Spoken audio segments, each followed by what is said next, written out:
미국에서 오래 사신 분들은 이번 미국 대선을 치르며 재미국파 상당수는 민주당의 바이든 해리스에게 투표했을 것이라고 이야기를 하는 것을 여러 차례 듣게 됩니다.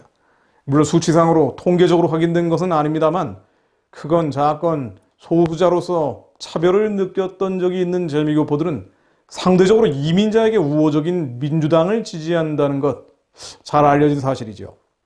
이런 정치적인 흐름은 좌우, 보수, 진보, 심지어 기독교인 유무를 뛰어넘습니다.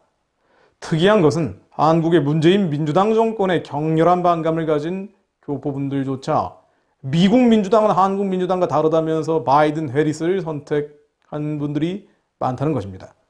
결론적으로 재미교포들의 이러한 정치적 성향은 최근의 사상적 흐름에 대한 이해 부족에서 기인한다라고 말씀드릴 수 있습니다. 우선 미국의 민주당과 한국 민주당은 다르다는 것은 맞는 말이었습니다. 과거형을 제가 사용했는데요. 맞는 말이었죠.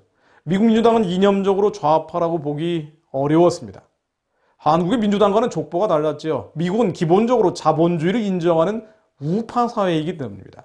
같은 우파들이지만 불변의 진리와 거기서 비롯하는 변치 않는 가치를 지키는 것이 미국의 이른바 보수주의고, 인간의 이성이 새로운 진리와 가치를 발견할 수 있다고 믿는 것이 이른바 미국의 진보주의입니다.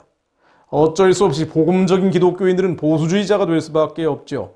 또 많은 경우 세속적 인본주의자들은 진보주의자임을 자처합니다.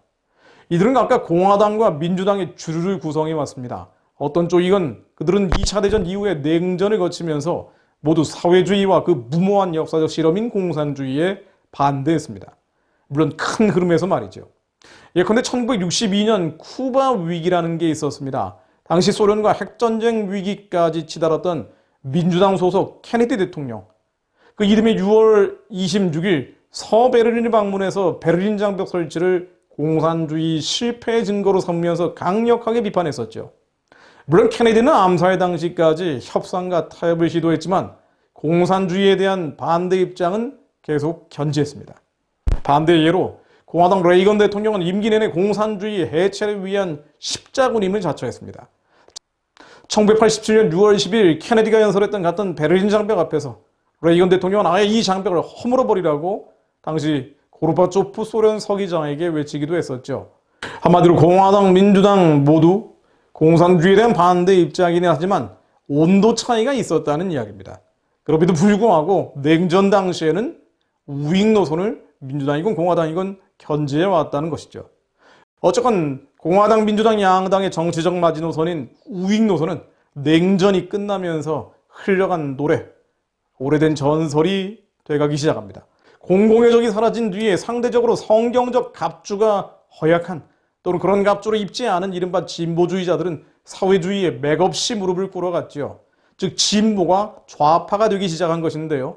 한국은 기빌성 세력과 6.25 사변 같은 현실적이고 역사적인 체험으로 인해서 진보는 곧 좌파와 동일시됩니다만 미국에서는 이와 비슷한 진보와 좌파의 동조 현상이 나타나기 시작한 것입니다. 다만 폭력혁명을 주장하는 20세기 마크시즘이 아니라 비폭력혁명, 곧 성혁명을 들고 나온 21세기 네오마크시즘이라는 괴물에 먹혀가기 시작합니다. 네오마크시즘은 무지막지한 쇠파이프 대신 사랑과 평화, 인권, 정의, 공정, 연대 같은 감성적 언어로 무장한 채 접근을 했죠. 많은 분들이 오해하고 계신 분이 바로 여기입니다. 20세기 마크시즘만 이해하고 계신 분들은 미국의 주류 사회가 문화 영역을 파먹어 들어간 소위 21세기 네오마크시즘에 오염되어 있다는 것을 이해하지 못합니다. 네오마크시즘은 2차 대전 이후에 풍요 속에 음란해져 버린 유럽 사회를 강타해버렸죠. 그 이후에는 미국 사회를 때립니다. 이 변종 바이러스는 인간의 가장 취약한 요소인 음란을 건드립니다. 동성결혼과 동성연애, 낙태 허용, 극단적인 페미니즘, 포괄적 성교육, 소위 다양한 가족의 개념을 들고 나와서 전통적인 가족을 해체해가죠. 남자와 여자, 부모와 자식 모든 경계와 권위를 허물고 해체한 뒤에 그렇게 드러난 폐허를 자유라고 불렀습니다. 부당한 차별을 막는다면서 성경적 구별을 없애가기 시작합니다. 그렇게 20세기 마크시즘을 버텨낸 서유럽 교회가 어이없게도 21세기 네오마크시즘의 무장 해제되기 시작합니다. 교회는 사실상 해체돼 버렸고요. 무너진 성전을 비집고 이슬람이 들어오기 시작합니다. 미국의 정치, 학술, 언론, 예술, 문화 각 영역도 동일한 위기를 겪게 됩니다. 지식인들은 청교도 정신을 허무는 음란한 풍조를 새로운 지리와 가치인 양 탐식해가지요. 그것을 역사의 진보라고 믿었습니다. 그리고는 오바마 8년을 거치면서 성혁명가들이 이 문화전쟁, 컬처 워의 승기를 잡습니다. 어떤 면에서는 교만한 이성이 지배되어 온 민주당은 그렇게 변절해 간 것이죠. 폭력을 앞세운 마크시즘에는 버텼을지 모르지만 비폭력 복면을 뒤집어쓴 네오마크시즘에는 유럽처럼 버티지 못한 것입니다. 그렇습니다. 요즘 사회주의자들은 예전처럼 촌스러운 폭력혁명을 주장하지 않습니다. 물론 그런 사람들도 있지만은요. 그 대신에 쌈박한 성혁명을 주장합니다. 그 수단과 연장은 동성애, 낙태, 포괄적 성교육, 극단적 페미니즘, 전통적 가족을 대체한 새로운 가족의 등장, 인간의 말초신경을 자극하는 음란한 것들이죠. 목표가 뭘까요? 자본주의의 온갖 굴레에서 해방된 사회주의 이상의 실현입니다. 사실은 기독교적으로 표현하자면 성경적 율법을 지키는 교회의 해체와 이를 통한 적그리스도 질서의 탄생입니다.